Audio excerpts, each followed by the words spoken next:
이전 영상에서는 인스타그램의 특징과 성장 배경을 살펴봤는데요. 이제 본격적으로 인스타그램의 마케팅을 한번 살펴보겠습니다.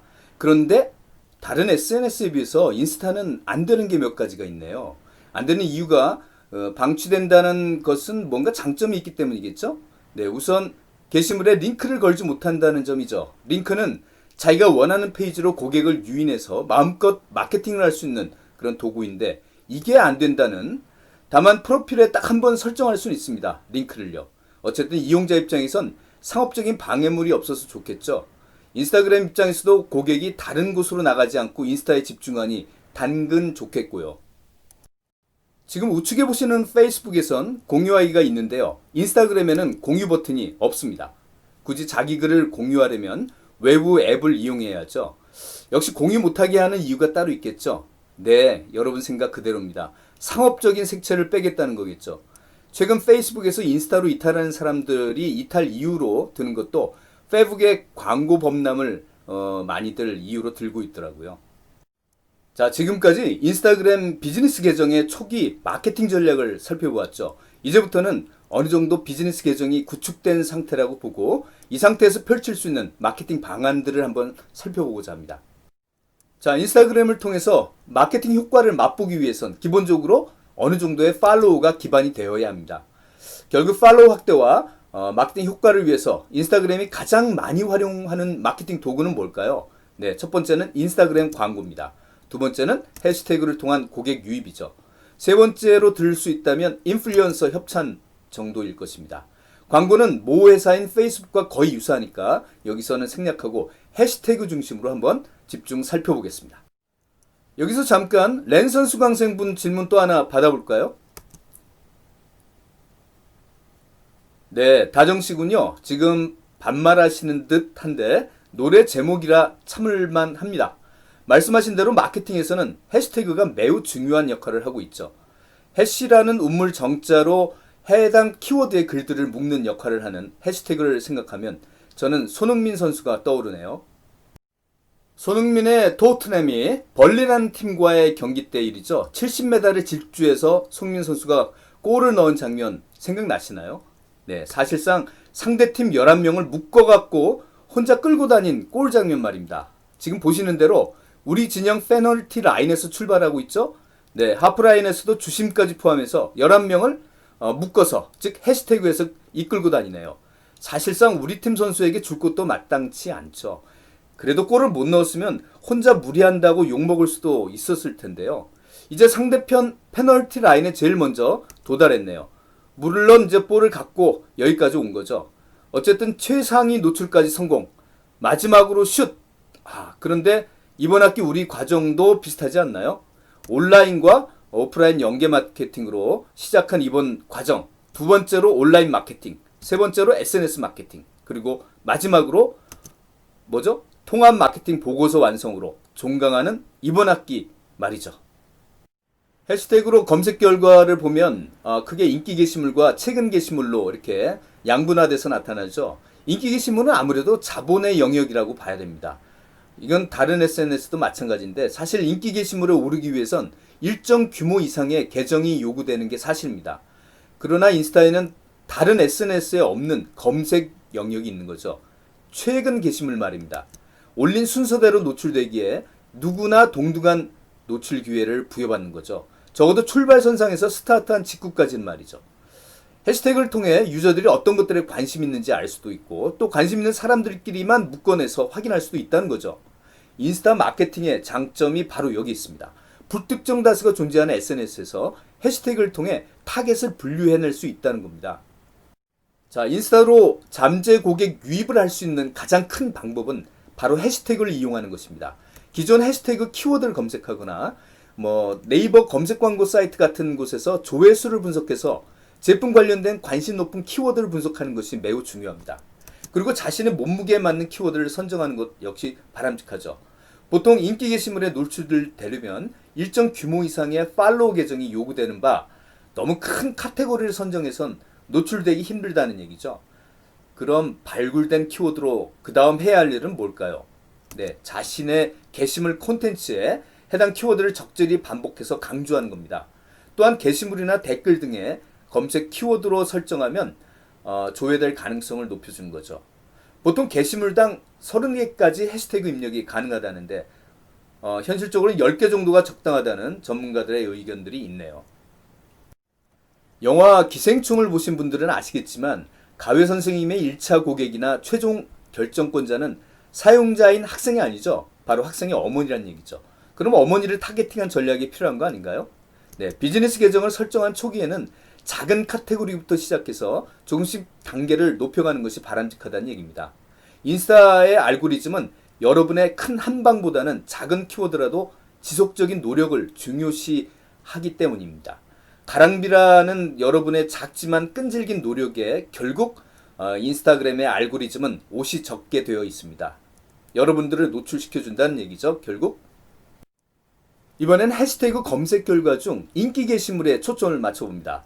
누구나 상위 노출에 많은 관심을 가질 텐데요. 어떻게 하면 상위에 노출될까요? 전문가들이 추측한 인스타그램의 알고리즘에 따르면 몇 가지가 있습니다. 우선 팔로워들의 인게이지먼트가 높아야겠죠. 즉 좋아요, 댓글 등의 참여도 말입니다. 이런 참여 활동도 되도록 짧은 시간에 폭발적으로 일어나는 것이 유리합니다. 그만큼 관심도 높은 콘텐츠라는 것을 인정해 주겠다는 그런 얘기죠. 아무래도 많은 팔로워를 보유한 그런 계정이 유리하겠네요. 그럼 팔로워가 얼마 안 되는 우리 초기 개인 사업자들은 어떻게 해야 할까요? 네, 최신 게시물에 적합한 해시태그 검색어로 공략해야죠. 다음으로는 게시물을 올리는 시간도 중요합니다. 아무래도 올리자마자 사람들의 주목을 받고 검색에 걸리게 하려면 제품 타겟층의 검색 시간도 현실적으로 고려해 봐야 되겠죠. 이를테면 외식업은 저녁 6시 전후가 좋겠고요. 또한 해시태그와 계정 성격 및 게시물과의 연관성 역시 당연히 높아야겠죠. 이게 제대로 된 이제 사업 방향에서 어떤 광고나 게시물을 달아야 인정해 준다는 그런 얘기죠. 그럼 해시태그는 어디에 달까요? 네, 보통 본문 아니면 댓글에도 달 수가 있습니다. 근데 요령이 있죠. 강조하거나 보이고 싶은 해시태그라면 본문에 달고 그냥 노출만 되었으면 좋겠다 싶은 그런 해시태그는 댓글에 다는 것이 실무적으로 바람직하다고 합니다. 그리고 본문에 다는 해시태그는 중간중간 교체도 가능한데 너무 잦은 교체 역시 알고리즘이 스팸으로 오해할 수도 있기 때문에 조심해야 되겠죠.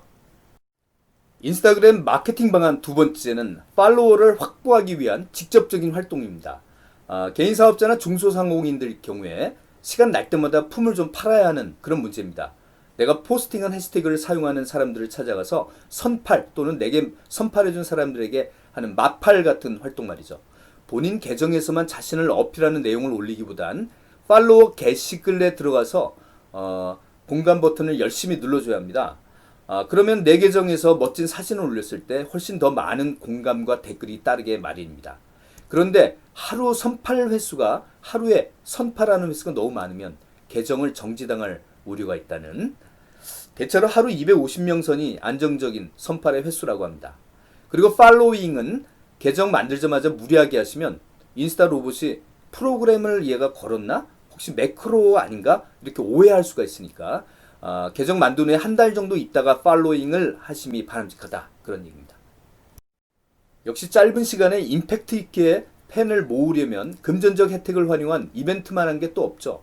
참여자 모두에게 지급하는 사은품이나 예산이 한정되어 있다면 일부 추첨해서 지급하는 경품 뭐 이런 걸 활용해서 해시태그로 내가 원하는 다양한 퍼포먼스를 유도하는 겁니다. 다른 SNS에 비해서 인스타그램에선 게시물에 링크를 걸 수 없어서 마케팅하기에 제약을 받는다고 말씀드렸죠. 하지만 프로필에 연락처 부분에 링크를 딱 한 개는 걸 수가 있다는 거죠. 전략적으로 신중하게 한 개를 선정해서 링크를 걸고 본인이 원하는 랜딩 페이지로 고객을 유인해서 마음껏 마케팅하시면 된다는 그런 얘기입니다.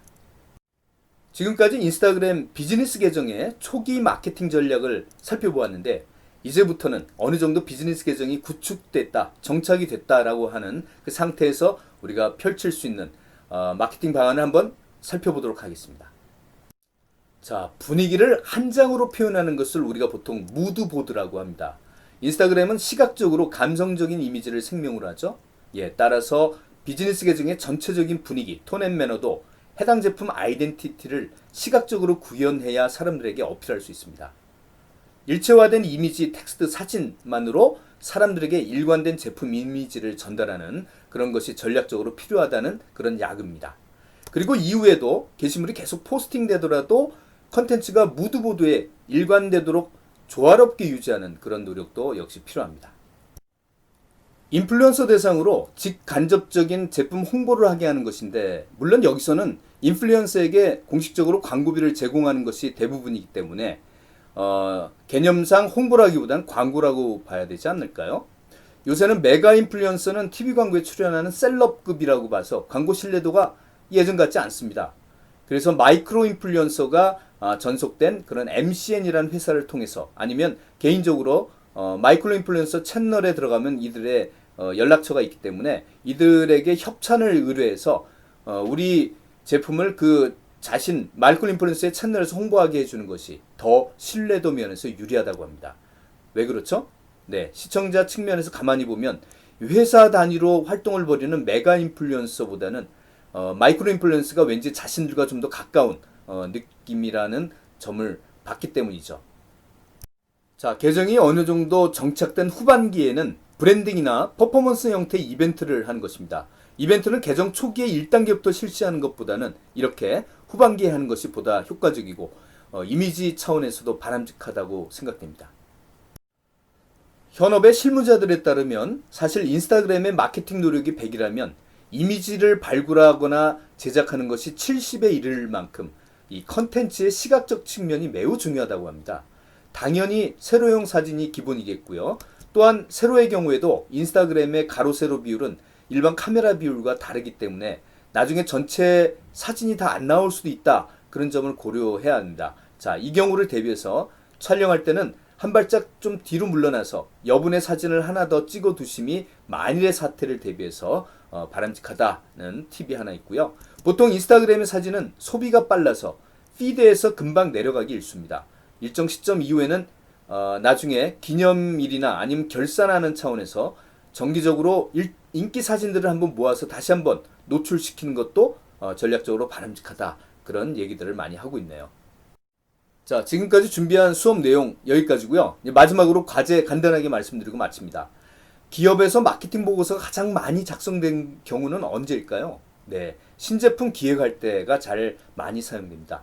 자, 여러분이 지금 작성 중에 있는 것도 해외에서 성공한 제품을 국내에서 신제품으로 런칭하기 위해서 여러분이 이미 STP를 마쳤죠? 그리고 지금 4P를 작성하고 있습니다. 오늘은 가격 파트에 대한 과제를 제시합니다.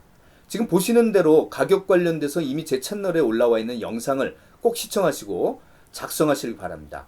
지금 보시는 바와 같이 작성 요령을 나름 구체적으로 제시했으니까 따로 설명드리지는 않겠습니다. 본 내용을 보고 질문사항 있으시면 쪽지로 저한테 개인적으로 전해주시고요. 금주의 출첵 퀴즈 정답은 제발 정해진 시간에 메일로 전송 부탁드립니다. 미리 제한된 시간에 제가 지정한 시간에 전송해달라는 말씀 드려도 전날이나 수요일 등에 메일 보내주신 분들은 시청을 제대로 했는지 어떻게 해석할지 난감합니다. 미리 말씀드리지만 기말에 제출할 최종 보고서는 12월 18일 기말고사 직전까지 유튜브 영상으로 제작해서 제출받을 지금 생각으로 있습니다. 다시 말씀드리지만 미리미리 주차별로 작성해 둠이 여러분 기말고사 준비할 때 좀 더 유리하다라는 거 강조하면서 마치겠습니다. 수고하셨습니다.